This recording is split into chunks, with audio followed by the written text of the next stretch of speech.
We're now going to begin working on the chicken stock so that we can later make our chicken noodle soup. So we have our pot with our bones from the roast, and then we're going to add to it carrots, celery, onions, and how could I forget? You guys know I love garlic. We're going to put some of that in it too.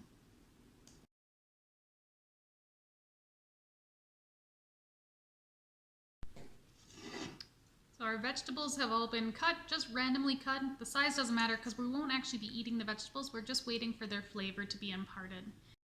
So before we put any of our spices into this pot, we're going to fill it up with water, enough to cover all the vegetables and the bones.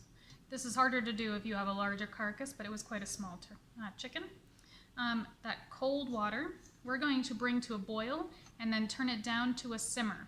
Remember, a simmer is little bubbles. It's not a setting on your oven. Once we have that simmer, that's when we'll add in all these spices. Now that we have a boil, let's measure the spices and herbs. We're just going to stir this in and let it cook for about 30 to 45 minutes on a slow simmer. So I'm just going to pour in our herbs and spices.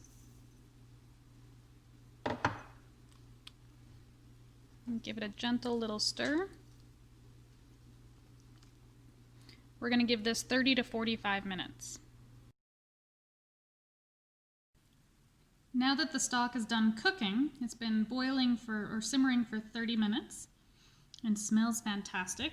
We're going to strain it and then reserve the liquid. We don't want to reserve the bones or the veggies. The flavor has already been introduced into the liquid.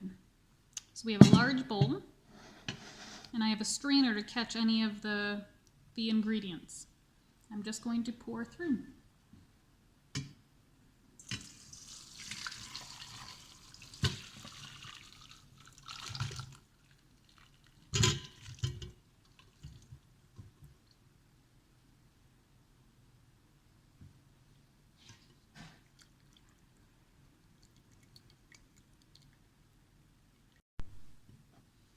Now that we have our beautiful chicken stock, we're ready to make chicken noodle soup.